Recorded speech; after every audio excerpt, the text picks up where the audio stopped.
In his victory speech, Donald Trump said he's the man who will stop wars and make the world a safer place.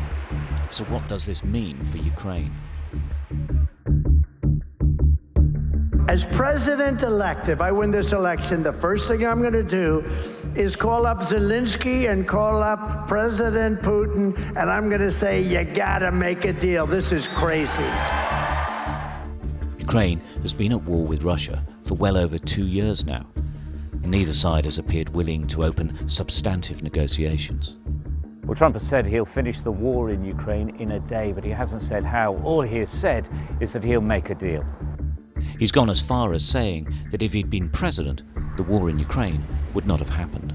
If Trump was president, it wouldn't have happened. Putin would have never done it. I said, don't do it, Vladimir. Don't even think. We're not going to do it, Vladimir. I said, Vladimir, we're not going to do that, Vladimir. Russia, for its part, is skeptical that the president-elect will be able to bring the war to a swift end. There's nothing that can heal this problem overnight. Many Ukrainians fear any deal that's offered will involve giving up land that's already occupied by Russia in exchange for the end of the war. Vice President-elect J.D. Vance reflects the view of many Republicans that it can't be an endless war with unlimited spending. We are not, as a Republican Party, behind unlimited, unaccounted for aid to Ukraine without any goals in mind, without any sense of where the money is going and what's going to be accomplished if we continue to support Ukraine. Then there's the issue as to whether Putin will even agree to a deal. Trump's opponents have accused him of trying to ingratiate himself with Russia's president at the expense of what's right. Then there's also this awkward interaction between Zelensky and Trump when the Ukrainian president went to visit him in the United States before he was elected. We have a very good relationship, and I also have a very good relationship, as you know, with President Putin. And I think if we win, I think we're going to get it resolved very quickly. I really think we're going to get it resolved. I hope we have more good relations. We're going to have. Oh, I see. Yeah, but you know, it takes two to tango. You know, and long before January 20th, before I would take the presidency, I think that we can work out something that's good for both sides. You may remember the Euromaidan protests of 2013, when pro-European protests erupted in Ukraine's capital, Kyiv. The demonstrators were angry that the then Ukrainian president didn't sign an association agreement with the European Union. Months of social unrest ensued, and that's when Russia seized the chance to reclaim Crimea from Ukraine in March 2014. Russian-backed separatists then also began fighting Kyiv's forces in the eastern part of Ukraine, known as the Donbass, a coal mining centre with many ethnic Russians.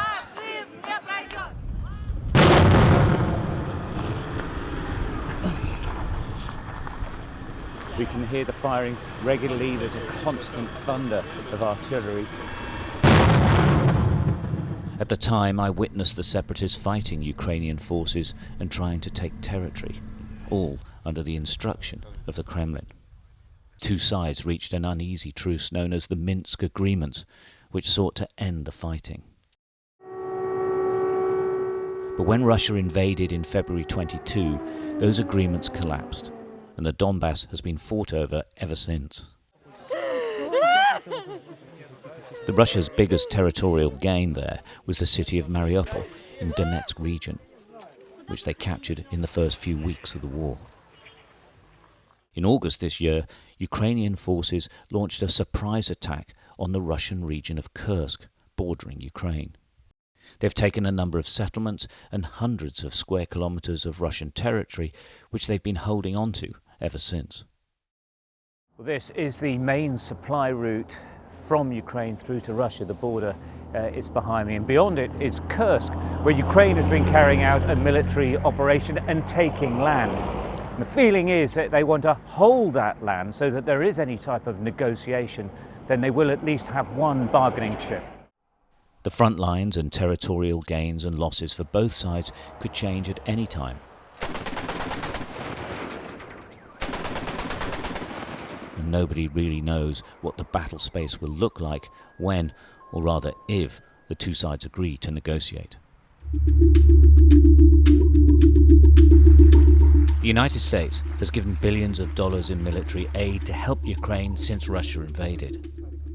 Amongst the most significant of the weapons sent has been the Bradley fighting vehicle, often referred to as the Bradley tank. Well, this is an American-built Bradley fighting vehicle, which the Ukrainians are absolutely dependent upon using. This one is actually here for repairs. They bring it back over the border from the Kursk region to do those repairs, and then it'll get put back into action. The point is they're having to adapt and use this vehicle to support the infantry, and there's a very, very real reason for that. It's simply that the Ukrainians are running out of infantry. They're running out of men. Donald Trump has made comments that seem critical of military aid. I think Zelensky's the greatest salesman in history. Every time he comes into the country, he walks away with $60 billion. Billion! Last year, Republicans who support Trump blocked a $61 billion aid package for Ukraine for several months, before the legislation eventually went through in April. The delay was felt on the Ukrainian front line. President Biden says he'll allocate all the funds for Ukraine still left over by the end of his term, meaning no money is left for Trump's discretion. That could be as much as $9 billion. My message to President Putin, who I've known for a long time, is simple. We will not walk away.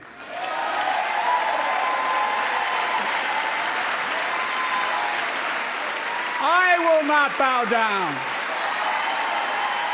But what happens after that is anyone's guess. International military aid is one of the main reasons Ukraine has been able to continue fighting Russia for this long.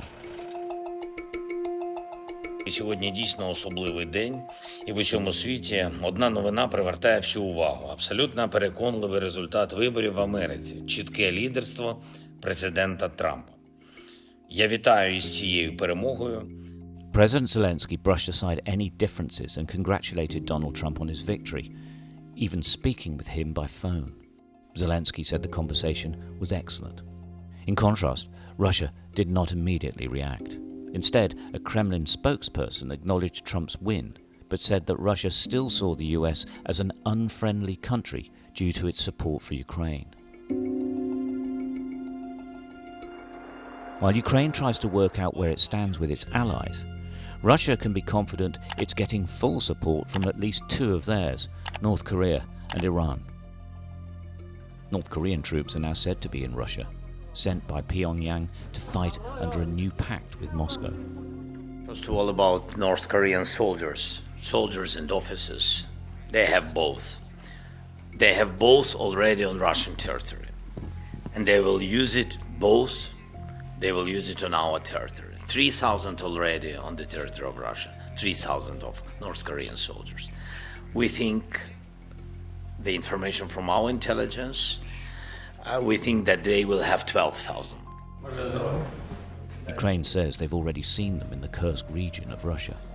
Well, we are about 10 kilometers from the Russian border, and it's from these forests that the Ukrainian forces launched an operation into Russia, into Kursk, where they've been fighting ever since. You can hear the sound of artillery constantly in the background. After initially doing extremely well, the Ukrainians are now suffering. The US, South Korea and Ukraine, of course, have expressed grave concern about the presence of North Korean troops in Ukraine. Donald Trump, though, hasn't commented on it. But he was the first ever sitting US president to meet with the North Korean leader, Kim Jong-un, in June 2018. Their meetings never led to anything, and the relationship between the two men remains an enigma. And people said, Trump is crazy. And you know what it ended up being? A very good relationship. I like him a lot, and he likes me a lot. Nobody else would have done that. As for Iran, its supplies to Russia of powerful drones means Ukraine's anti-aircraft units are trying to shoot down drones carrying explosives on a daily basis. Some of the drones they're trying to take out of the skies are Shahid drones. They are Iranian supplied, and of course Iran is now one of Russia's closest allies. Donald Trump's natural inclination may be to strike a deal, perhaps freezing the current battle lines where they are and persuading Ukraine to cede territory to Russia. But he'll also be mindful of appearing weak by allowing Russia to claim a big victory when Trump has only just taken office. It's a conundrum for the incoming president, one that's left the world watching and waiting.